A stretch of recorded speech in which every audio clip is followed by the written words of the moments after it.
Hi. Alright, so I figured on Saturday we couldn't flow as much as we wanted to flow because I had so much technical issues and I felt that I really needed to do this again. So I must apologize for Saturday. We couldn't do as much as cover ground as much. In fact, we had just 10 minutes done on the concept of meta model and multi-model.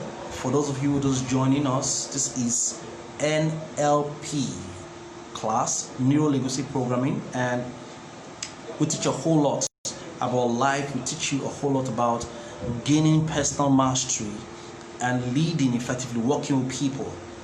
My name is George Asian and I'm delighted to be your NLP coach. Now we're looking at some terms and looking at some ideas, and today we will talk about the meta model. The meta model is the reverse, is the opposite of the Milton model. The meta model is basically when you go down to, you cut through the fluff, cut through the ambiguity, cut through the abstract nature of people's conversation. When people speak,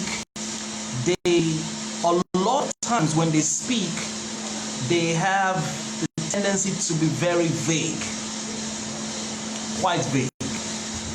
And this vagueness reflects in their language. When I have conversations with individuals who are suffering from supposedly depression or anxiety, and I'm engaging in a conversation with them, I will notice quickly that a few of them will start saying things that they're not, okay, I'm not feeling so good, I'm feeling down, and I want to find out how down they are. Are you really down? What specifically are you feeling? So the idea of meta model is to cut through the fluff, the abstract nature of human language, the deficiency of human language. I don't know if this makes some sense to you.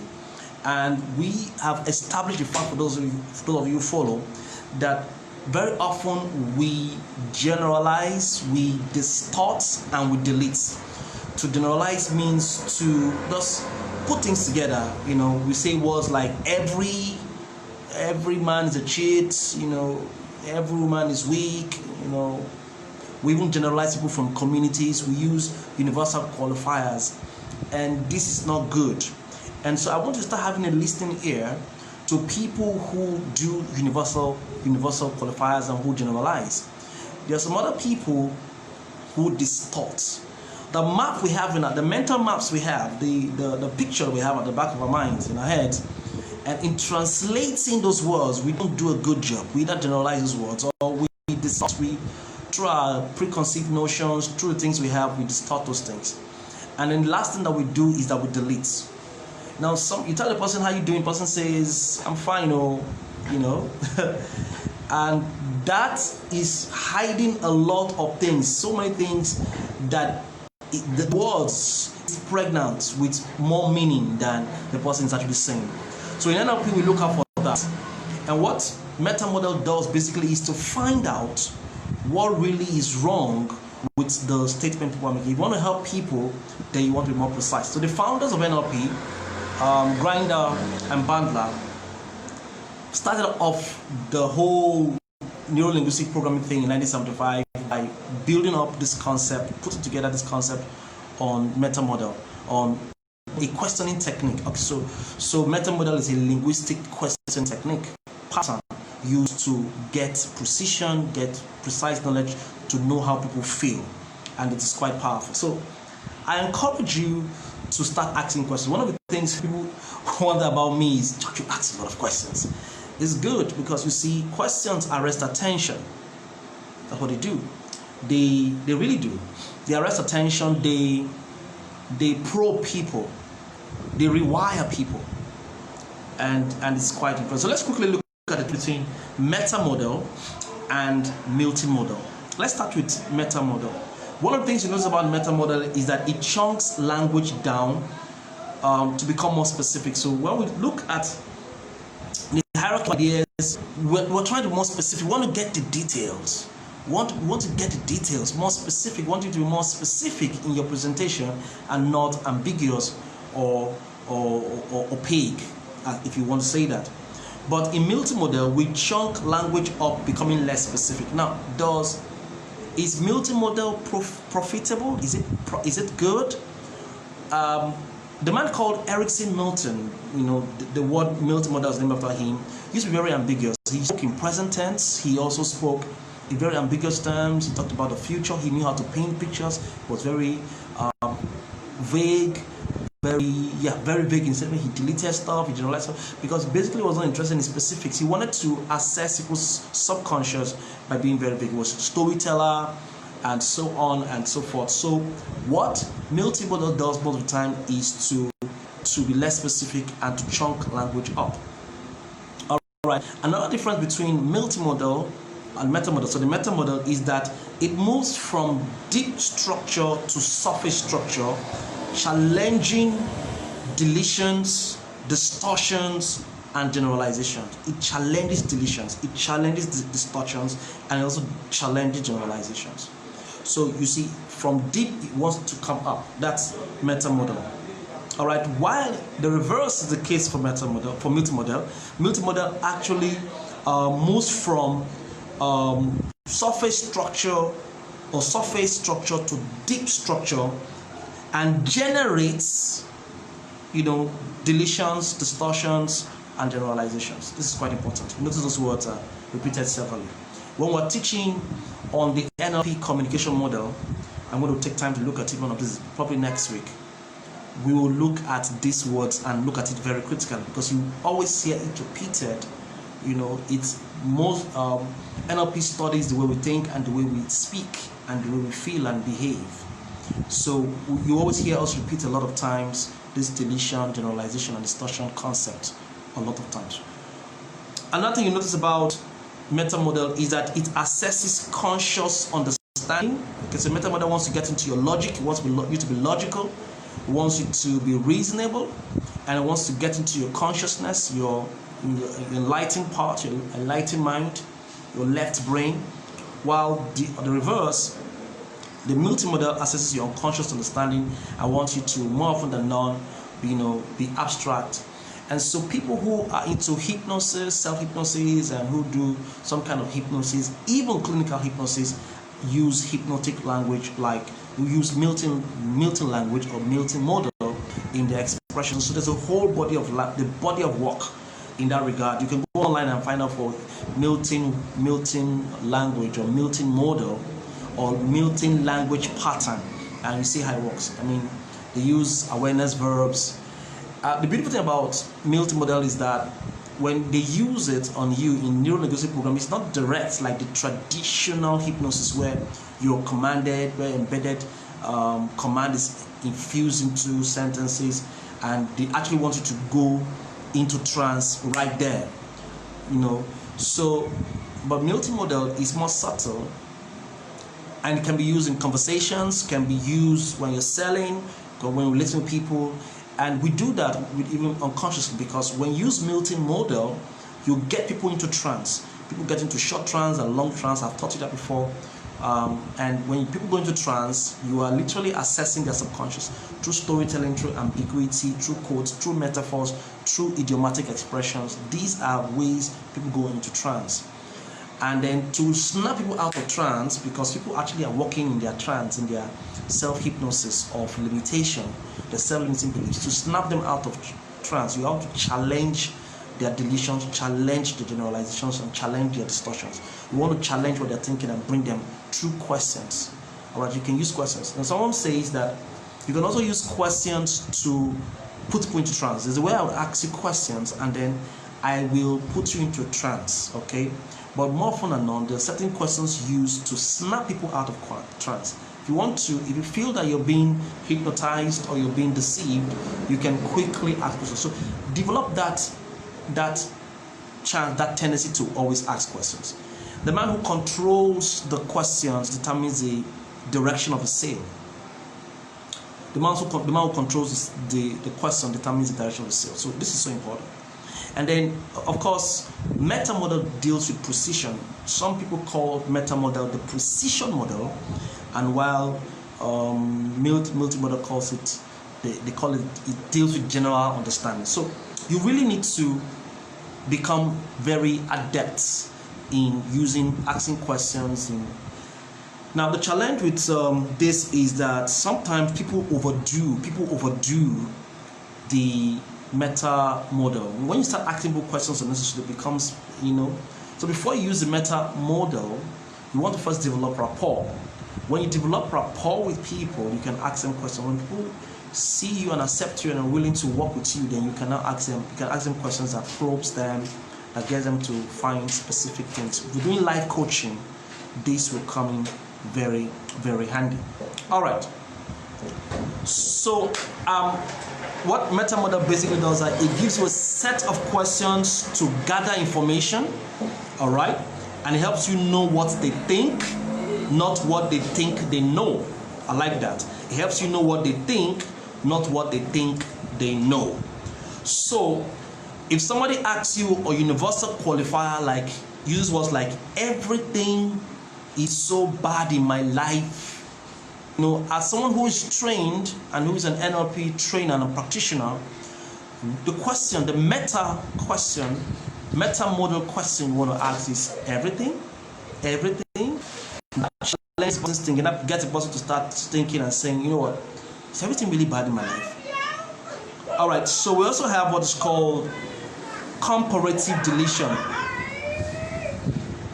Now, somebody can say, a statement was made once, said the Atlantic slave trade was the most terrible.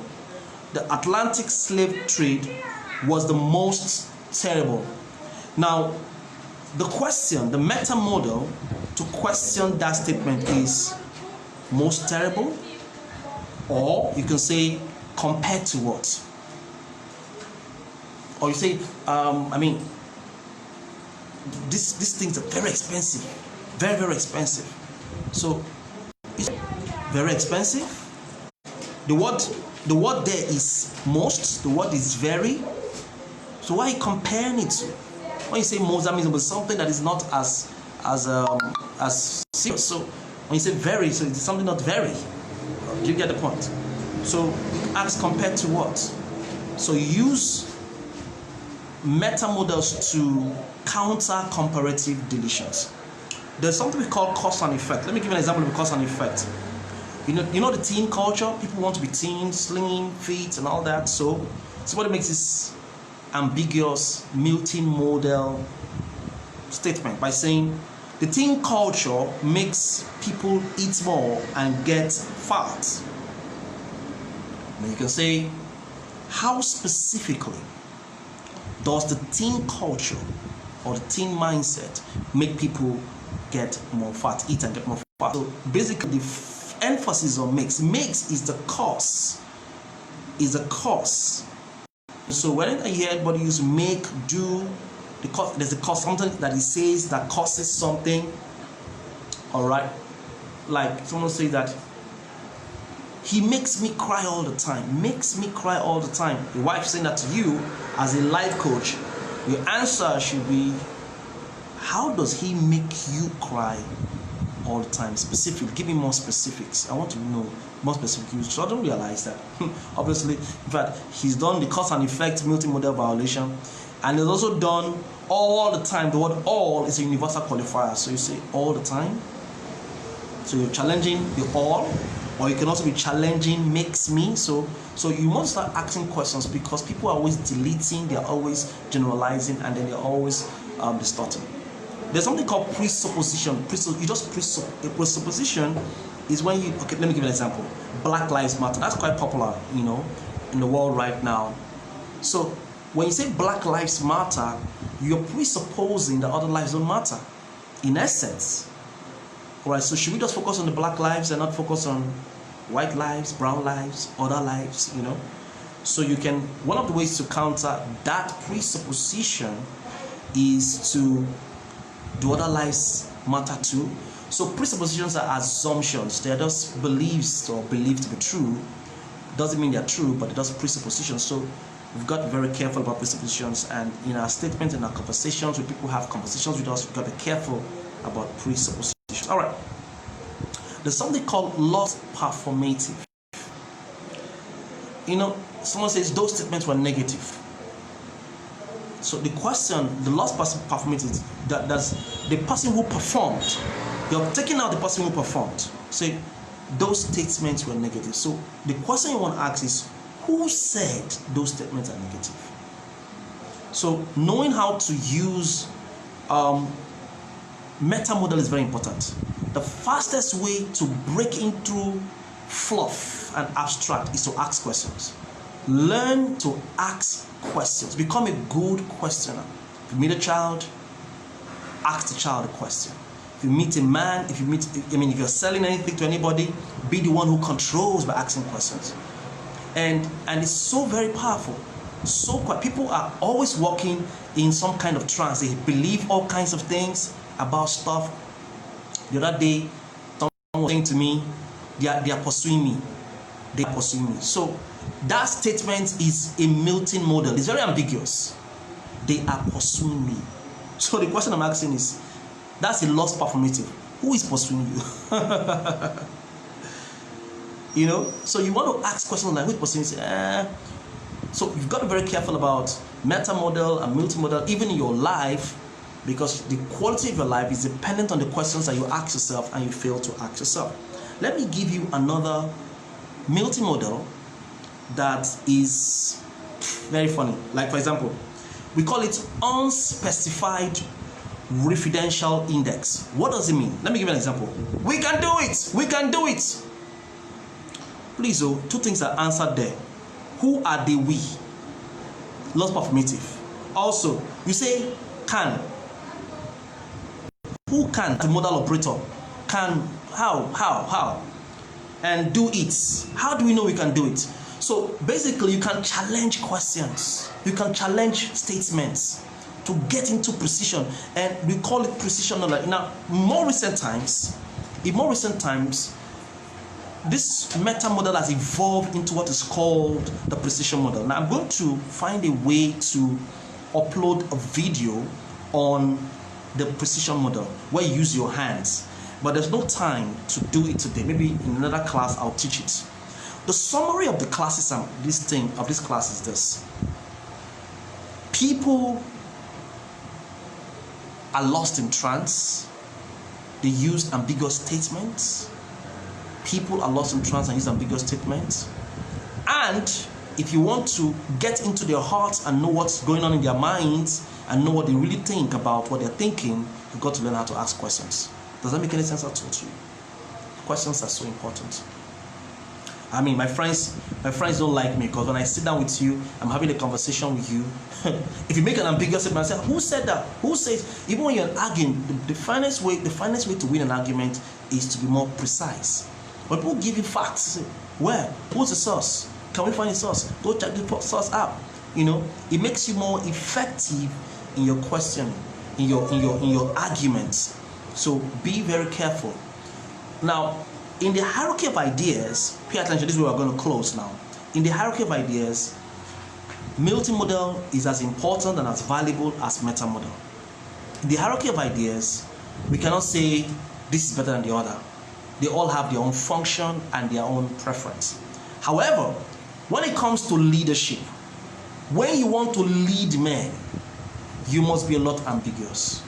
You must look at the big picture, the bigger picture, say things, an ambiguous man. We're going to do this, we're achieving these goals, we're reaching to this, we're making progress, You're not particular about the details. So you can use a lot of Milton model statements, you can tell stories, paint pictures, be ambiguous. That is fine. Because sometimes people need to be hypnotized, through language to see and to be energized to move. What they see, when people see stuff, they move. We move because we see. Vision inspires motion. So people are not moving because they're not clearly seeing. You're not telling them what they're supposed to do. Now, but for the manager, the man who wants to find, wants to probe, wants to get to the day-to-day routine, you've got to be a lot more specific. And so meta model is for the manager. Meta model is for when you want to solve problems. When you want to solve a problem and in a brainstorming meeting, then you use a lot of meta models to go down to the root of the matter. You want to do conflict resolution, you know, you go down to the matter. You go down, you go to the specifics. You're doing counseling for a lady who has issues with her husband, you want to go down to the specifics. You have a child who's having difficulty in understanding the parent, you want to go down, find the specifics. You want to inspire, motivate, of course you go up, use the method. All right, so we got hierarchy of ideas. That's moving from Milton to meta, meta to Milton. In fact, you are a smart person when you know how to move from Milton to meta, and then meta back to Milton. All right, for example, you can chunk up the word car. You can chunk it up to transportation. That's more abstract. You can chunk it up further from transportation to movement. That's more abstract.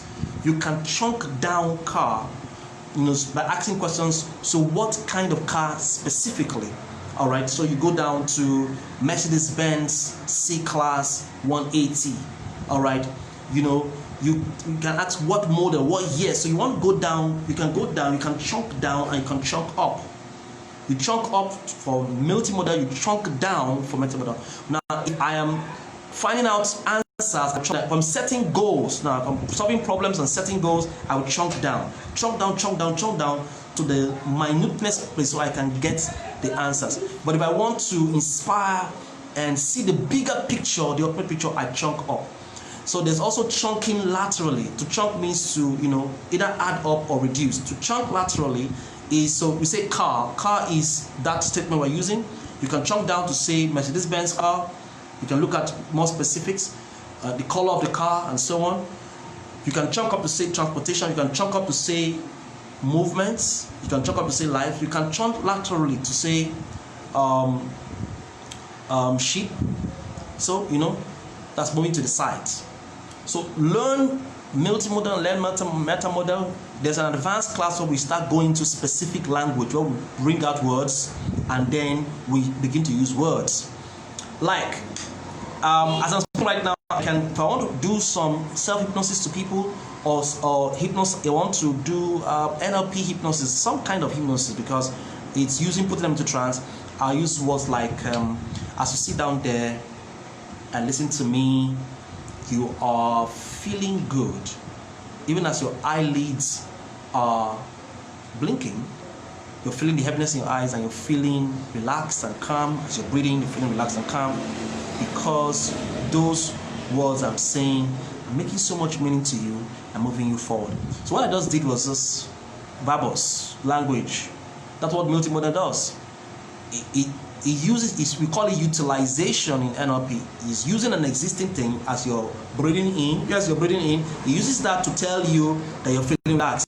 As you're blinking your eyes, it's using that to tell you, and uses words like that you're feeling relaxed or you're processing stuff. It uses the word as you are, and uses in present tense, and uses and rather than use but, uses and to join sentences. So that's an advanced class where we'll teach more specific. I'll probably also upload some very fantastic videos you can watch if you want to go further and further into hypnotic Milton language. But just get this and know that two things: meta Milton is being abstract storytelling, meta is being specific questions. All right, so if you have a challenge with anybody and you want to solve the problem, sometimes you want to go to specifics, you want to inspire, then you want to be more ambiguous. If you're going to so that's basically just what we're supposed to learn today. All right, so I hope you learned something. Next time, take all these classes very seriously. I'll also share similar videos so you can hear other speakers, other trainers teach on the same concept, and you can gain understanding. The best way to understand this concept is to listen again and again and again. I'm trying to figure out. You can also go on YouTube, go online to also watch stuff so you can get different people's perspective about this concept, and I'm sure that you're going to learn value. So remember, there's an exam coming up, so take down as much notes as possible. This is stored here on this Facebook account. It's also uploaded on YouTube. Make effort to like this page. Get your friends like this page. Also make effort to subscribe. Yes, to subscribe for on the YouTube channel, and click on notification so that every time we have a new video, you can be aware of it. All right, so there's an exam. If you pass the exam, you become a certified life coach. How about that?